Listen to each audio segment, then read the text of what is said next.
I would bet £100,000. Oh, Lord. I'm very, very confident Kamala Harris will win. Musk is extraordinary. I did watch a little bit of his speech. He's almost as bad as Liz Truss at public speaking. This episode is powered by Fuse Energy. And Fuse, Rory, they are at it again. They've got another giveaway for anyone who switches their electricity at getfuse.com/politics and uses the referral code politics. 5 lucky switchers will win a copy of our books, Alastair, and we'll even sign them with a personal message too. And that means if you've got children, we can do children's books. And if you've got adults, you want an adult's book, we do adult's book. And this is a great time to think about changing your electricity supplier to Fuse, because as of October the 1st, the energy price cap has gone up again. Average annual bill up 10%. And Fuse's tariffs are cheaper than any of the big 6 competitors. So hopefully you'll be able to save on your electricity bill this winter if you switch. So go to getfuse.com/politics now to find out all the details. And Fuse are a green electricity supplier. They generate power from their own solar and wind farms. They invest 100% of profits into building more renewables. So they really are trying to make a difference for the planet. So download the Fuse app now. And crucially, use the referral code politics after signing up for a chance to win our books. Deadline for entry is 3rd November. Visit getfuse.com/politics to learn more. It takes just 3 minutes to download the app and sign up, and Fuse will handle everything with your old electricity supplier for you. That's getfuse.com/politics.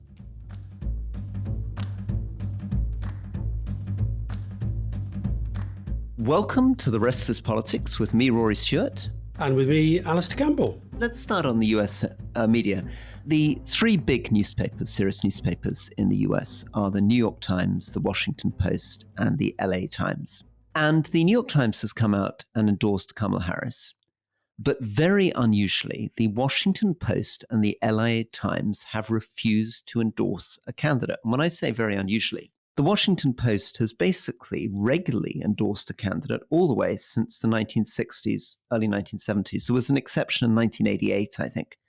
But broadly speaking, even with pretty mild things like, John McCain running, they will have chosen one candidate or another. And the Washington Post has been very, very clear in its criticism of Donald Trump. Some of the best reporting on some of the travesties the Trump administration were done by the Washington Post.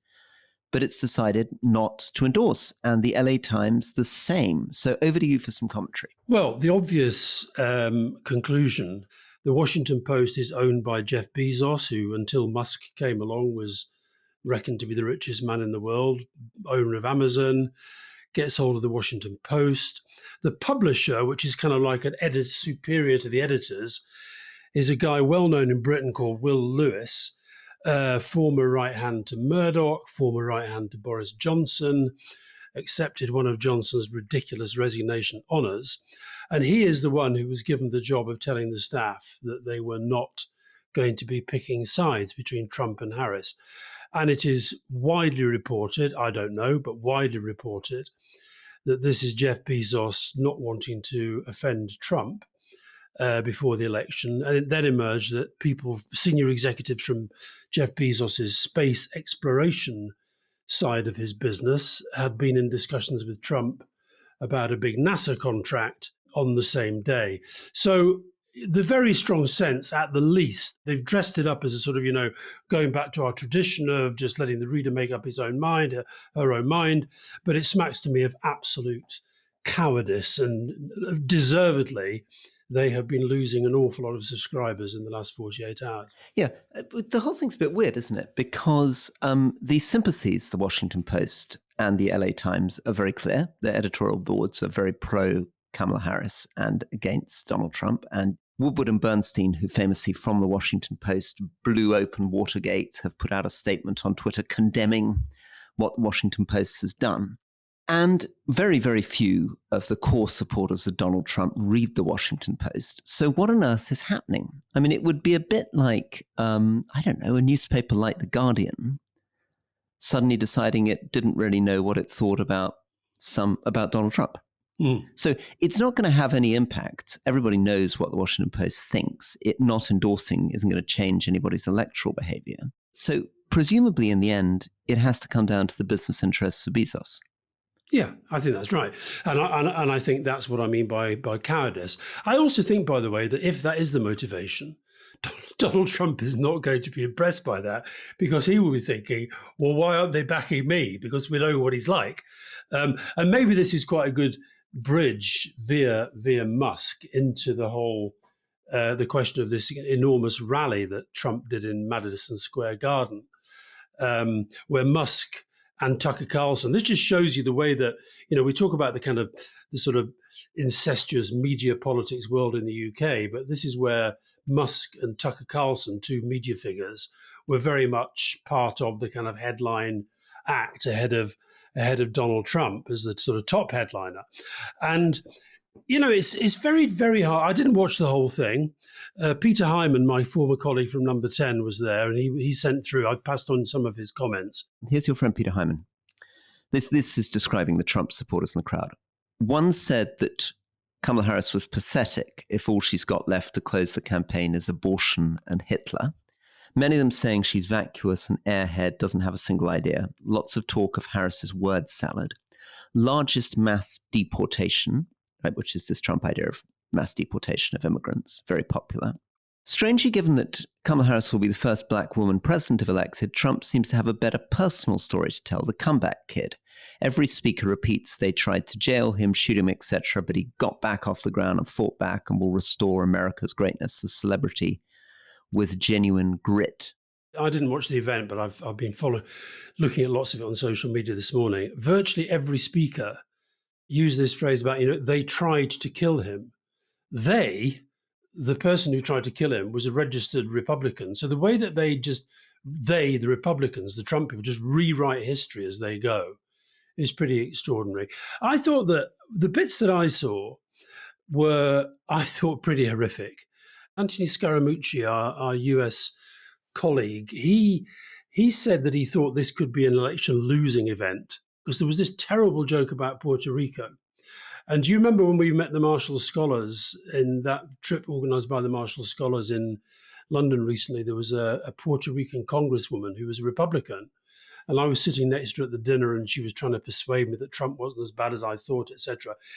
Salazar, she's called. And she has put out a thing this morning saying she's absolutely disgusted by the jokes that were made at the expense of Puerto Rico. There are apparently 450,000 Puerto Ricans in Pennsylvania. So they may be ruining some of the warm-up acts. That guy, Stephen Miller, who I think we've got to be careful with the Hitler comparisons and the fascism stuff, and I'll come on to why. I mean, there is a physical likeness between him and Goebbels, but there's somebody who's running this thing of the words that he was using and then finding words that Goebbels has used that were very, very similar. America must only be for the Americans, Germany must only be for the Germans, and so forth. The reason why I think that they've got to be careful on the fascism stuff, I mean, I think Trump is a fascist. I think Musk is a fascist. I think that they have very, very, very dangerous fascist tendencies. But there's a danger at this stage of the campaign, just a few days to go, that it sounds like when you're attacking him as a fascist, you're attacking anybody who supports him as a fascist. And it might go into that sort of, when Hillary Clinton talked about the deplorables. So I think they've got to be a little bit careful. I mean, Trump is such a great sort of, he's got even as I'm talking, I'm moving my hands like him. He's he's so brilliant at what the Germans call this Insensierung, where this projection, he absorbs the oxygen. But I would like to hear more from Kamala Harris less about Trump now and more about her.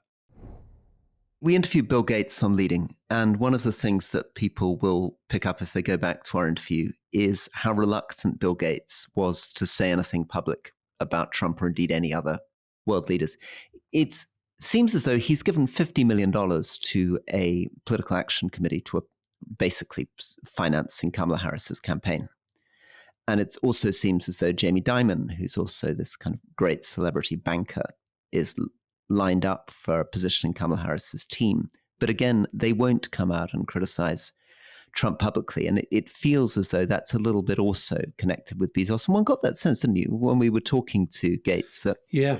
I mean, and it's sort of paradoxical, isn't it? Because in some ways, you would have thought if you're, amongst the very 3 or 4 wealthiest men in the world with this incredible power, you'd have the freedom to speak your mind. But it almost seems with most of them, with the exception of, I guess, Elon Musk on one side coming out strongly for Trump, and another one of our subjects, Reid Hoffman, coming out very, very strongly for Kamala Harris. But many of them seem to be ducking it out.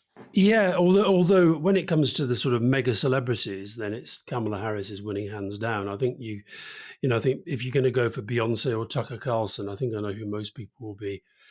Bruce Springsteen. But they're not the big business billionaires, are they? The business No. people seem to be more cautious. And that's what's a little bit different to the last time. I think the last time Silicon Valley was very much on the side of the Democrat candidate. I mean, Musk is extraordinary. I mean, in many ways. But I did watch a little bit of his speech. I mean, the guy, he's almost as bad as Liz Truss at public speaking. I mean, I felt at one point he was going to say pork markets, but it was just so bad. But he's quite shy, isn't he? I mean, he doesn't, and I felt this when I listened to maybe shy is the wrong word, but I listened to the Twitter interview that he did with Donald Trump. He's an awfully bad interviewer. He doesn't know when to let the other person speak. He speaks quite awkwardly himself. He's turned Twitter into a kind of propaganda weapon for Trump. That's worth a lot of money. He's given a lot of money to Trump's campaign. He's got this $1 million a day thing for voters in Pennsylvania, which I think the electoral authorities are probably already looking at. So Trump sees him as a very useful, financially supportive ally.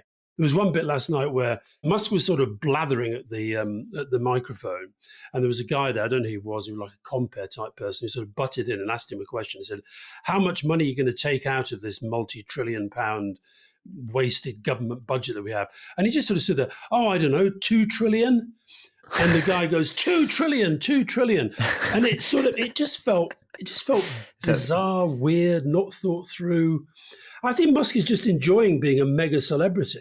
To quote Caddy K, so that you don't have to, I listened to Joe Rogan's podcast interview with Donald Trump, and I didn't make it through all of it because it's 3 hours long. I thought it was fascinating because I have never heard, and this is going to be depressing, I've never heard Trump so confident, so relatively understated, so relaxed. I mean, in a very, very odd way, he spent quite a lot of time asking Rogan questions. They broed out about an hour through about boxing and martial arts.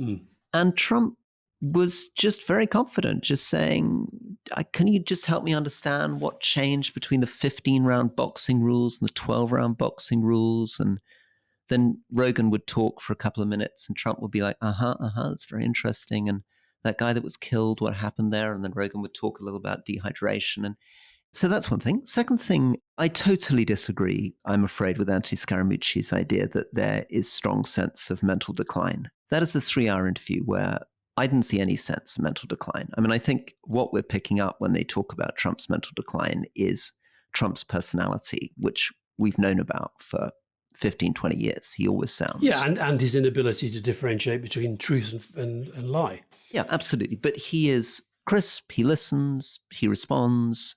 And of course, one of the things he does is he fires out statistics and details all the time. Much more than Kamala Harris. A lot of them are wrong. I mean, a lot of them are lies. But, when he's talking about Springfield, he'll say, it's a very nice town of 52,000 people. And it's just received 32,000 immigrants. And of course, the hospitals are full and the schools are full.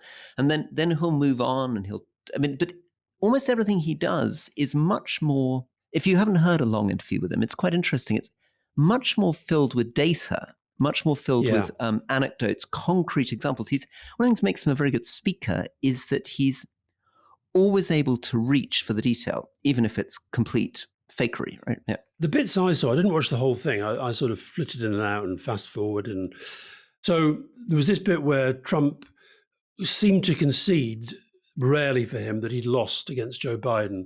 He said, I lost by and he was going to say a few. He said, no, I didn't lose. So he got wondered.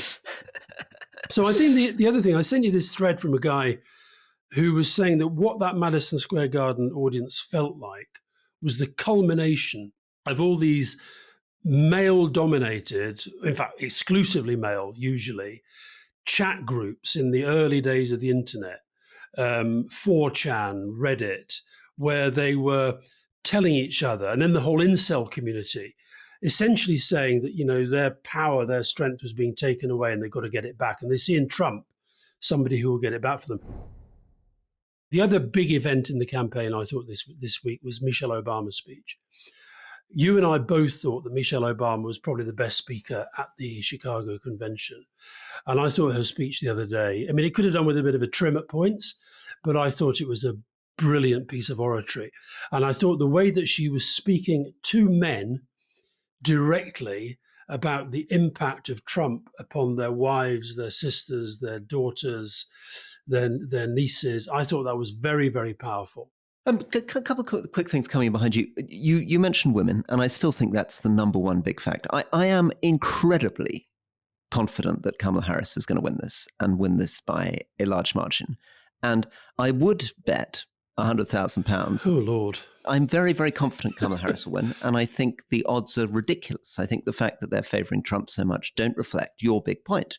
The number one fact that I think all that really matters is, apart from my belief that the polling companies have panicked and their models are broken, is that women support Kamala Harris, young women, much more than young men. So we've talked about this. There's a kind of 16-point lead amongst young women in Pennsylvania, where Trump has a 17-point lead amongst young men. And all you need to know is young women are much more likely to vote than young men. Yeah.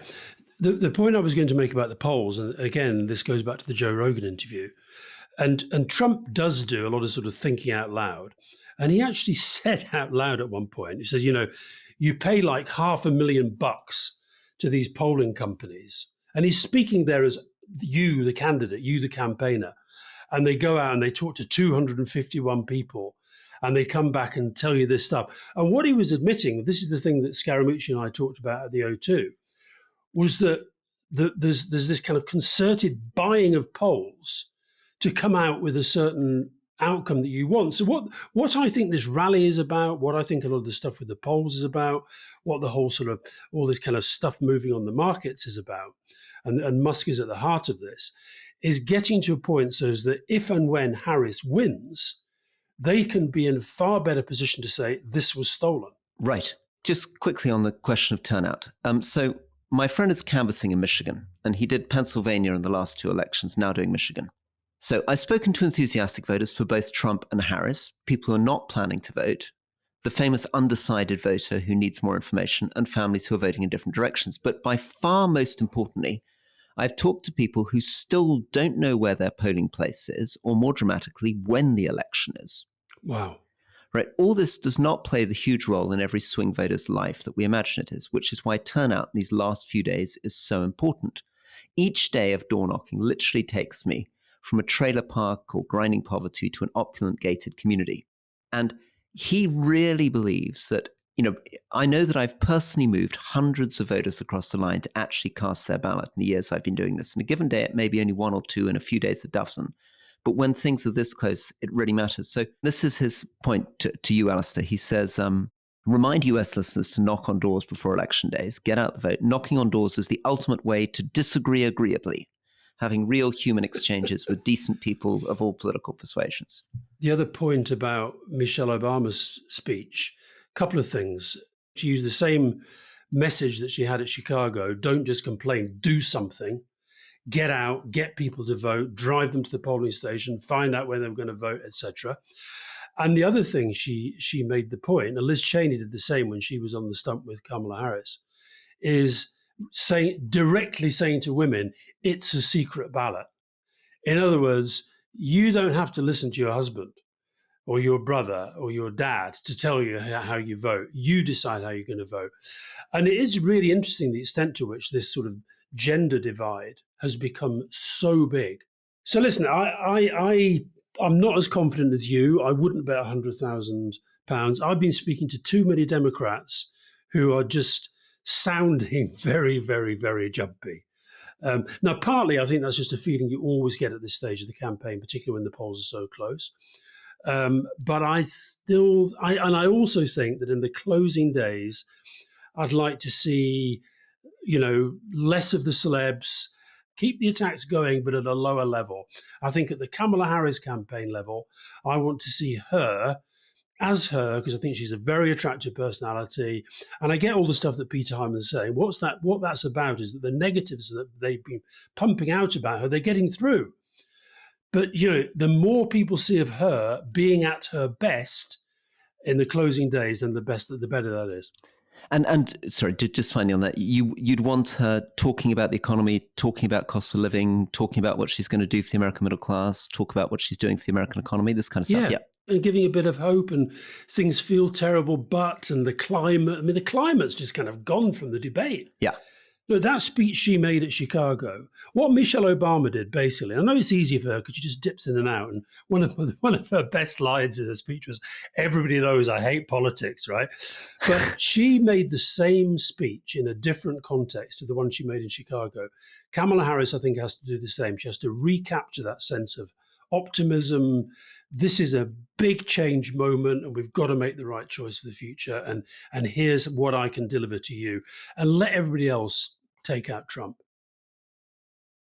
I'm in Queensland, where there's just been an election. And tell us a little bit about why you were interested in the Queensland election. Just to explain for listeners, Australia is really interesting democracy, and it's interesting for many different reasons. Compulsory voting, which we love. Preferential voting, which gives opportunity for these people called the teal independents that we often speak about. The reason I found it interesting and a bit depressing as a Labour supporter, if you have a map of Australia right now, okay, you've got the federal government is Labour, Prime Minister Anthony Albanese. So that's all red. The whole of Australia is red at the federal level. And then if you go state by state, it is also red, apart from Tasmania, which is the island at the bottom. So until Queensland the other day, with this guy, David Crisafulli, who's become the new premier with a majority of 1, but it was quite a big swing, although he lost a lot of support during the campaign. And the thing I think is interesting at the moment about all elections, we're going to talk later about Japan, is the challenge of incumbency. So the Labour has been very, very dominant in Queensland for quite a long time. And yet the Liberals, which, just to remind people, that's their equivalent of their sister parties, the Tory party, not the Liberal Democrats. So the Liberals seemed to be streets ahead. They lost traction during the campaign itself. But the other thing that was really, really interesting, I sent you this morning, Roy, I don't know if you had time to look at it. I sent you an analysis by the Australia Institute, which is a research organisation. And the headline is, "The steady decline of voters choosing the major parties is reshaping Australian politics." And there's a graph which we can put in the newsletter, state by state, showing how over the past 4 decades, the share of votes that's going to smaller parties and independents has risen in both state and federal elections. And it's really quite dramatic. And one of the most interesting things in Queensland was this guy, we've talked about the Sarah Wagenknecht in Germany. I don't know if you picked up about the Qatar Australian party, because they've managed to get 3 seats, and they managed to get abortion and abortion rights right into the heart of this debate. So again, we can romanticize about the Teals, but this is a party literally started by a guy. He then gave the leadership over to his son, and it looks like they're going to get 3 MPs out of this one, but they really, really impacted upon the debate. Stepping back for a second, I mean, so you're right, there's a lot of interesting things happening day by day in Australia, but the big picture, knowing very little about Australia, and I'm speaking to you only having been here for just over a week, with another week and a bit to go, is just how healthy, in some ways, democracy feels in Australia. Very unusual. I mean, we're normally on this podcast talking in a gloomy way about the far right in Germany or whatever nonsense is going on in Britain or what's happening in the US. This is a very surprising country. It's a country where there's a strong liberal democracy, where the GDP per capita, how wealthy average people are, is much, much stronger compared to Britain than it was 25 years ago. So 25 years ago, it was about kind of just slightly below Britain. It's now well above Britain. As we all know, all our doctors are hoiking it off to Australia to get jobs. The healthcare system works. Obviously, the sun shines quite a lot up here in Queensland. And there isn't the equivalent, really, on a national scale, the sort of far-right populism that is tearing Germany to pieces, France to pieces, Hungary to pieces, etc. And they're very, very proud of compulsory voting. And they think that's a reason for it. And I also think preferential voting. So this thing that, which was the way the London mayoral used to work, that if you didn't get enough in the first round, you went through to a standoff, which allows these independents to come through. I also wonder, though, to be a bit controversial and maybe wind you up a bit, whether one of the reasons why there isn't a far-right movement here, we're not seeing the kind of populism we're seeing in Europe, is paradoxically because Australia did take quite brutal control of its immigration. And obviously the thing that's really tearing Europe to pieces is the perception that people don't have control over immigration. That's what's giving the gift to the AfD in Germany and of course people talking about boats in Britain. That doesn't wind me up because I think there's something in it. I think a lot of Australian politicians who listen to what you just said will be surprised because I think they do feel a lot of the same pressures that our politicians do. But I think you're right. I think they've got far more cause to be optimistic. And remembering that they're in this place on foreign policy and big strategic stuff, which is really quite difficult. They worry a lot about China. They probably feel that their relations with Britain have weakened because of Brexit, and they're much more focused now on the European Union. They worry as much as we do about what's going to happen in the United States. But I think in terms of their own politics, the point I was making about incumbency, though, so if you take Albanese, I mean, he won, and he won pretty well against Scott Morrison, but his ratings are already pretty low. But just quickly on that one, I mean, so just to remind listeners, he won on a very impressive, positive campaign. So Scott Morrison was very kind of micro, sort of mini populist, us versus them, and Albanese was all about a new politics and common interest and unions working with business and reaching out across the aisle. And that's has slightly come off the rails, hasn't it? I mean, Dutton has managed to punch Dutton, the into opposition the middle of leader, that. is he bangs a lot of the populist drums. Interestingly, the guy in Queensland, I watched his acceptance speech. Now, this is a guy who's got a majority of one.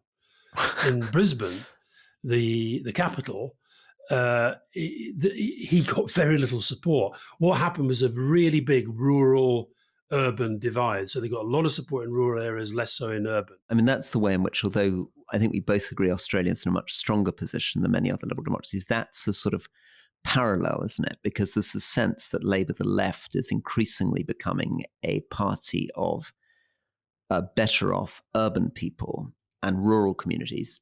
In Trump's case, that would be Flint, Michigan.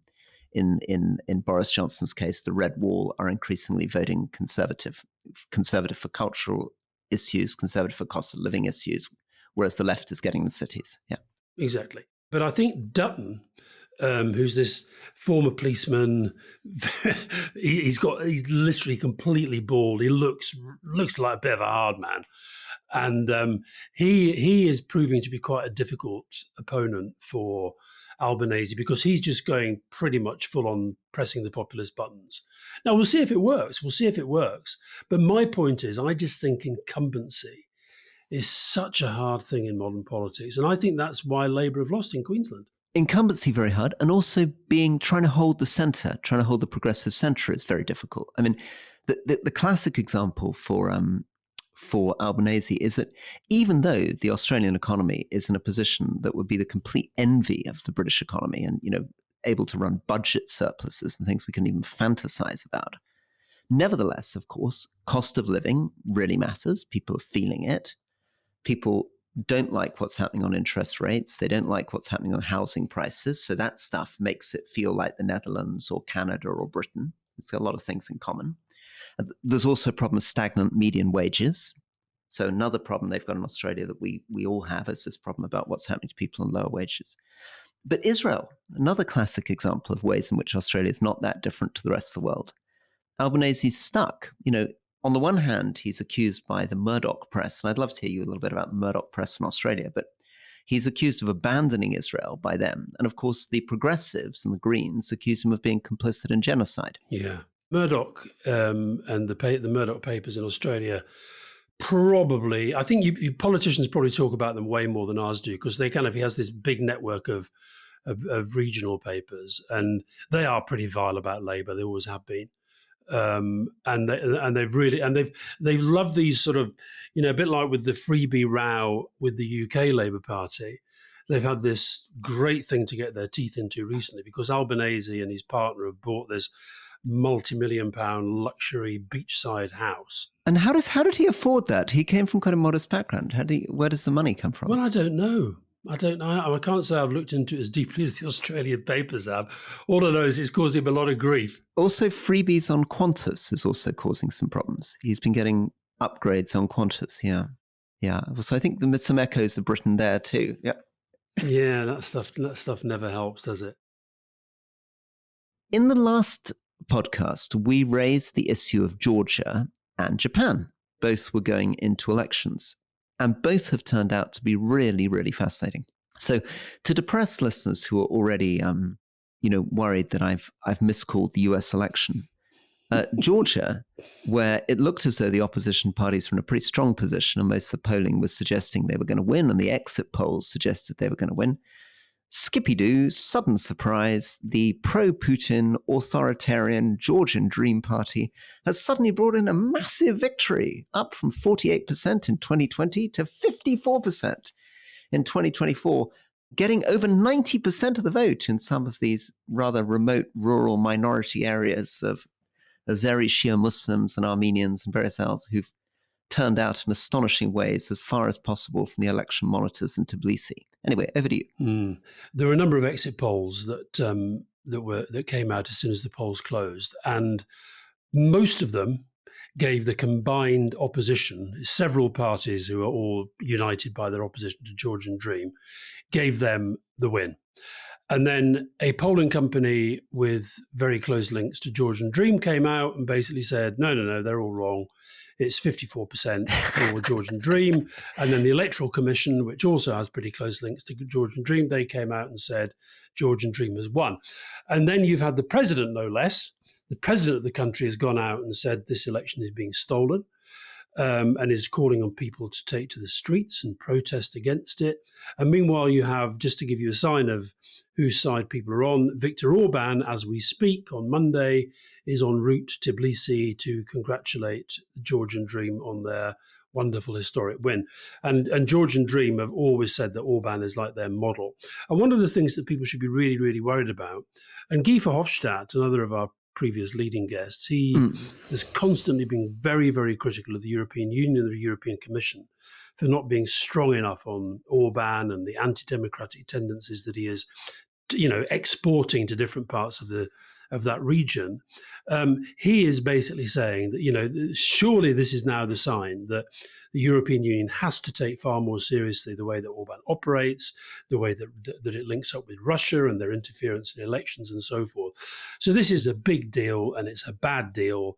And, you just got to feel for people in countries like this where they cannot trust their own electoral processes. Well, let's just develop for a second this Guy Verhofstadt thing. Again, just to give an explainer, basically in 1989, the communist parties collapsed in Central Europe. And then in 1991, the Soviet Union collapsed. And the story really from 1989 to 2004 is that in Central Europe and in the Baltic states, there were all these countries that were desperate to join the EU and NATO. And basically by 2004, they had succeeded. Meanwhile, in other places, Georgia, Armenia, and Azerbaijan, which are these countries in the Caucasus, so just on the eastern edge of the Black Sea, up above Turkey and Iran and below Russia, collapsed into war, and Moldova collapsed into war, and Ukraine basically vanished. So you had two different stories happening in these sort of former communist states and on the edge of the Soviet Union. On the one hand, states moving rapidly towards Europe and NATO successfully, of which, one of the real poster children, I suppose, was Romania. I mean, Romania was a pretty desperate, poor place. Lithuania was pretty poor. But by 2004, we're looking pretty successful. And that then meant that these states, as they came out of their civil wars in the 90s, began looking at that European model and thinking, well, wait a second, if Romania and Lithuania can set off on these pretty positive paths, maybe we could too. And these led to these things called these color revolutions, where many of these countries had, orange revolutions and other revolutions called off in different colors. And it was at this point that things became existential. And this is where I think your friend Guy Verhofstadt is right. The European Union essentially took its eye off the ball. And instead of really focusing on the question of the eastern edge of the European Union and enlargement, they allowed Russia to make the play. And particularly after 2014, which is when Putin takes Crimea, so 10 years ago, the first time he changes these borders, he has had a determined effort to make sure that Ukraine, Moldova, Georgia, and these other countries are going to remain within the Russian sphere of influence. And the opposition parties that are trying to push for a pro-European Western model are on the defensive, and they're just not getting the support from Europe that they'd hoped, partly because there's no leadership in Europe. Yeah. On the actual day itself, there was a European Union, European Parliament mission that was there, along with lots of other election observers. And the general view was that the election day itself was pretty well organized. But they did say that they saw a lot of pressure, a lot of tension, physical assault of observers, lots of instances of stuffing ballot boxes, all the stuff that you associate with the kind of ballot rigging that we've seen before. And the final result, the official result, as it were, Georgian Dream 54.08%, and the union of these pro-Western opposition alliances 37.58. So that's according to the chair of the Electoral Commission. Now, that's a very, very big gap compared to even the Georgian Dream supported poll that came out. So that means they've got 91 seats in a 150-member parliament. So they don't have, what it doesn't give them is the supermajority, which they need to make constitutional change. And one of the changes they were planning to make, this is absolute Putinism, was to ban all the main opposition parties. So you can see why the opposition think this is they do see this as existential. Because if they don't, at least establish that this election was somehow taken from them unfairly in the international public mind, then it'll be like Putin. And you start at this sort of game, and then once you get away with one, you get away with the next one. My friend Gerald Knaus, he would ask, why is it that it's Viktor Orban who's out on a state visit, and why are the other European leaders not playing the other side? Why are they allowing Orban to have a foreign policy in Georgia, a pro-Putin authoritarian policy? I mean, the Orban fantasy, obviously now, is this is great. France is going to go with Marine Le Pen. My friend Alice is doing better and better in Germany. The Netherlands has gone with Geert Wilders. Austria has had a far-right party come out top in the polls. So he knows what he's about, and he's obviously looking and hoping that Trump's going to go in that direction too. Why are we not seeing the other European states, other European leaders pushing in the other direction? Who else could be on that plane? Yeah, but what would they do? Are they going on that plane in order to say, well done, Georgian Dream, you won, or we accept the result? Or are they going on a plane to say, we share the concerns of the opposition? Or go on the plane before the election? Ursula von der Leyen did set out this sort of big financial package. But I think that Verhofstadt's point, they don't fight hard enough for the values that are meant to be at the heart of the European Union. And that's what allows Orban just to get away with doing whatever he feels like. By the way, just briefly on Austria, Rory, really interesting there. As you say, Kickl won the hard right party won in that they topped the poll, but every other party has refused to form a coalition with them. And therefore the president has taken the very unusual step of not asking Kickl to form a government. He's gone to the next party down, which was the governing party, the Chancellor Karl Nehammer, and asked him to form a government if he can. So that is, God knows where that's going to end, but it's going to take a long, long time to sort out. But I'm worried by that too, because I don't think necessarily this is going to hold together. I think we're assuming that these politicians are going to hold their nerve. I'm worried that just for self-interest and power, some of them are going to break away. These coalitions won't work. And again, potentially Germany, really, it's just the CDU that stands in the way of the sort of centre-right stand in the way of the AfD taking place. But I think there are lots of people in the Austrian less far-right, for example, Kurz, the former chancellor, who might be tempted to come to some kind of arrangement with the far right. So I think it's still possible we could end up with a very dangerous situation in Austria.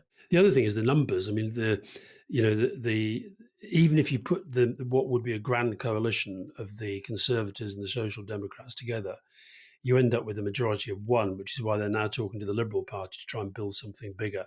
But the point again is that, I suspect that Kickle will be enjoying to some extent the fact that he's basically saying we topped the poll, but they won't even let us talk to the other parties about forming a government.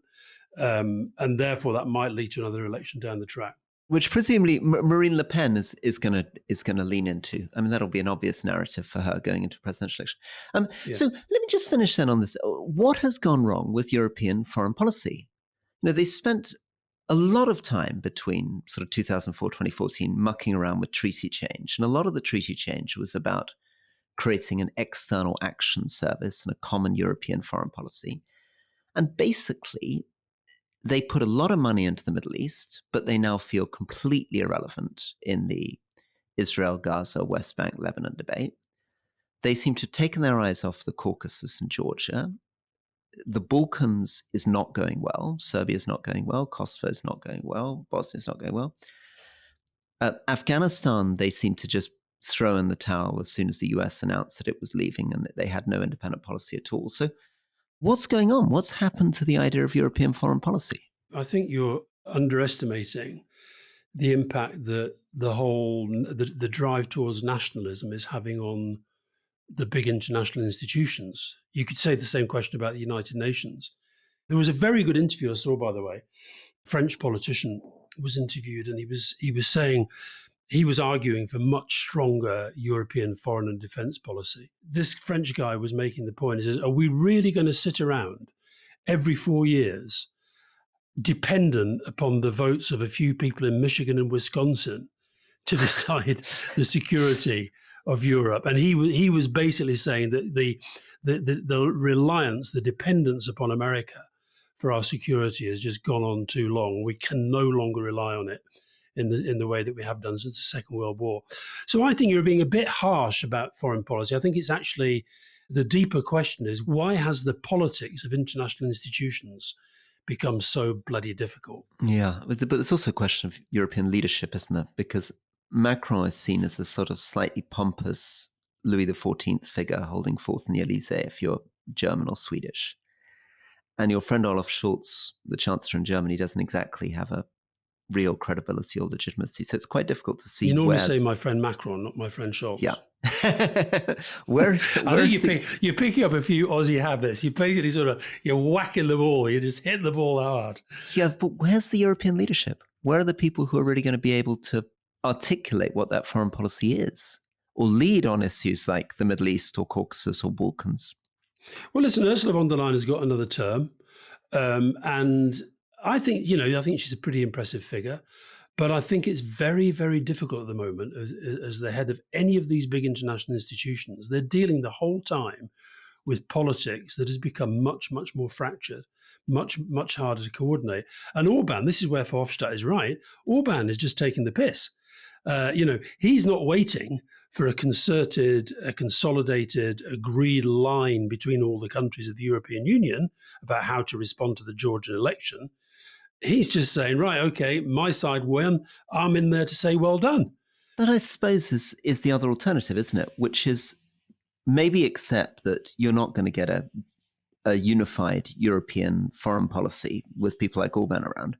And therefore, the other European states, and Hungary is a mini state with a declining population, a small economy. Yep. So why are the other states? I mean, goodness sake, Spain, France, Germany, Sweden. I mean, why are they not leaning in? Why is Orban being allowed to make the running? Why can't they be making the running as individual states more for liberal democratic values in the West? Well, I think those that try, like Macron, as you say, has become unpopular in his own country. And all of them are having to address really difficult politics within their own borders. And a lot of it goes back to the point you made earlier about immigration. Immigration has become a really big challenge. You talked about the way that the Australians had approached it. Now, Australia is an island, and it's a big country, massive country with a population of fewer than 30 million. So, but you then within the European Union, you're talking about dozens of smaller countries, but all of whom are having to address a problem. And I think that what's happened is that the internationalization of the institutions worked very well for a while and is now working less well. And that is forcing everybody to respond to lesser and greater degrees to this whole America first, Germany first, France first, Hungary first, whatever it might be.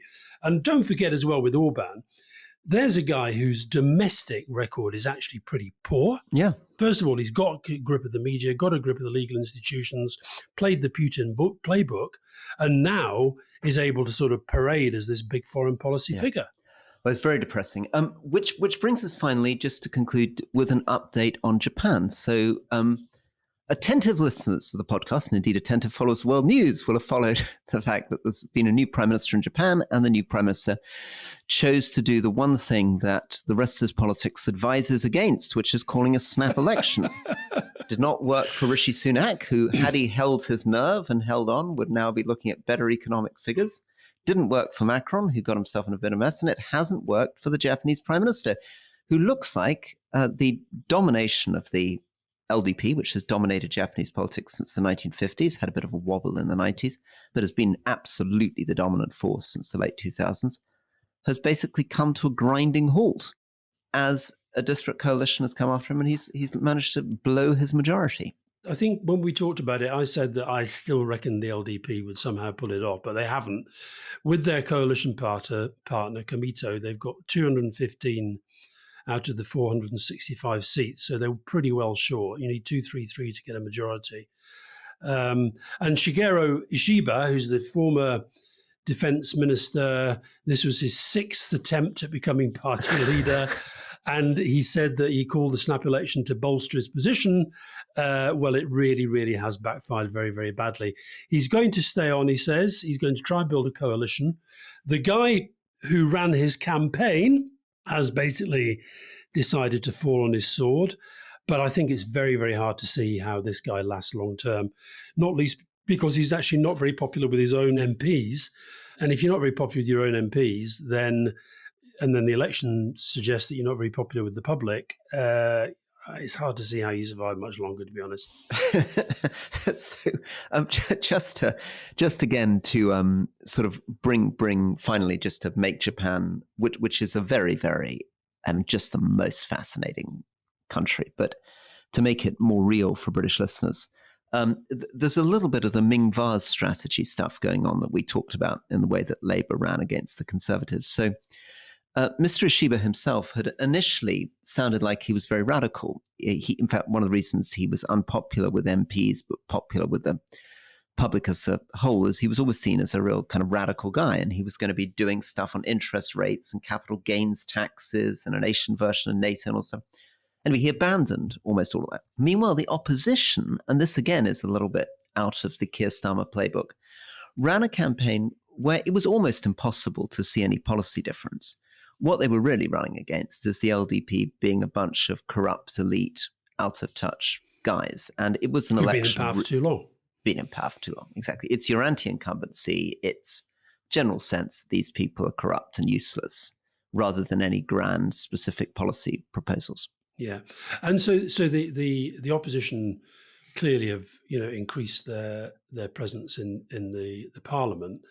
It'd be very interesting to see where he goes to try to form this coalition.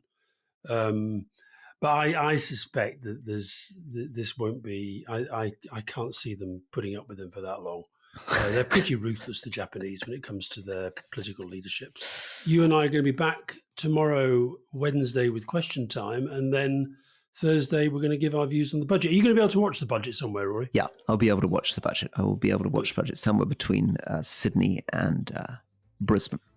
Excellent. And then we'll listen to what Paul Johnson says, and we'll say, yeah, that's right. Exactly. That's right. Exactly. That's the way to go. Our usual approach to budgets. That's how you should approach it. Exactly. Very good. Okay, Alastair. Well, All right. thank you for the time. Bye-bye. See you soon, buddy.